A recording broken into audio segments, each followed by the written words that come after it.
People trust AI and they trust the results that they give them. But should they?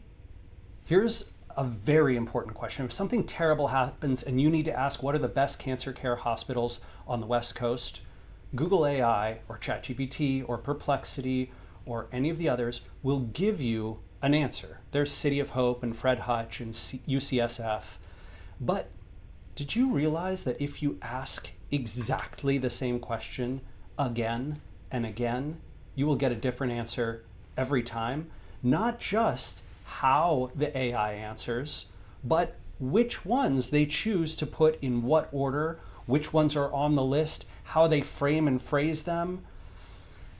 This is a completely different answer than what we just saw a second ago. And it is the subject of some really important research about AI consistency that we have put together at SparkToro with help from my friend Patrick at Gumshoe. I want to show you some of the charts and graphs that we put together by asking this question and asking hundreds of people that we recruited and surveyed to run the same prompt over and over and over again.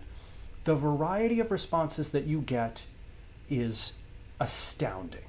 It is as diverse as what I just showed you in Google AI, where first they gave me a list of 4, and then they gave me 10 plus.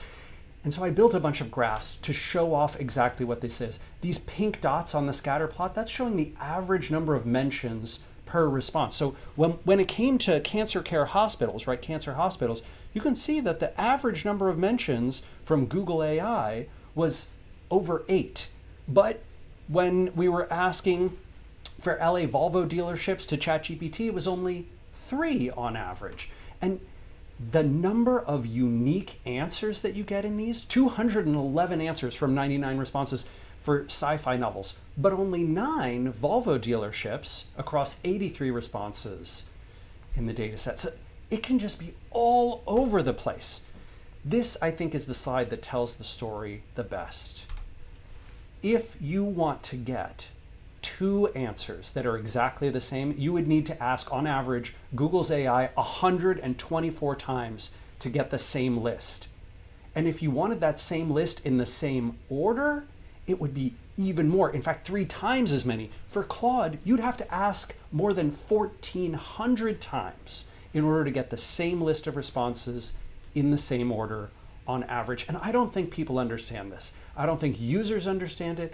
And I definitely don't think marketers and brands that want to track their results understand it. If you are pitching AI tracking services or someone is pitching it to you, you need to understand this response consistency. This is a big issue of trust, and it's an issue of how to measure it. The visibility of different results is so variable that we cannot trust 1 run, 2 runs, even 5 or 10 runs of the same prompt. You need 100 plus to be able to get a truly representative measure of how you're performing for a particular prompt consistently. And this data tells a very compelling story about exactly that. There is a whole bunch of detail in the report, but before I let you go, I just want to bring up one more critical thing. Because you might be thinking to yourself, okay, Rand, I can see how, maybe City of Hope was in a ton of these responses. I recognize it was in only one of the 2 Google responses that we just looked at. But on average, there is a way to see visibility. If you've been paying attention, though, you're probably thinking to yourself, wait a minute, Rand, this is for exactly the same prompt run hundreds of times by a panel of users. What if those prompts aren't always the same? And you're absolutely right to ask that. Absolutely right to ask that, because do 2 people ever use the same language when running an AI prompt? We asked people to pretend they were trying to find the best headphone options for a gift to a family member.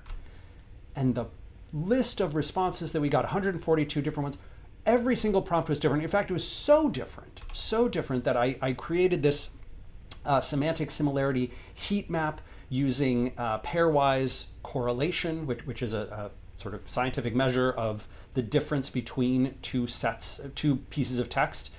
Similarity is like Kung Pao chicken and peanut butter. Yes, core ingredients are similar. Yes, they're both food. Yes, you can eat them. Yes, they're both served in the United States, but not really the same at all. And so this led us down this wormhole of asking more questions, doing more research, and figuring out exactly the answer. And our conclusions are that AIs almost never give the same brands or recommendations. They almost never give the same list in the same order. These tools are probability engines.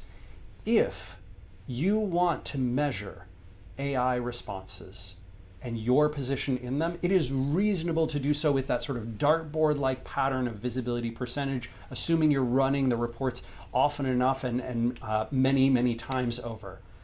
But if someone's giving you your ranking position in AI, that is complete baloney.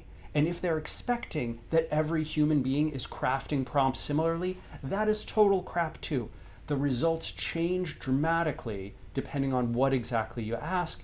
And so that semantic similarity metric has to be in there to be able to do it.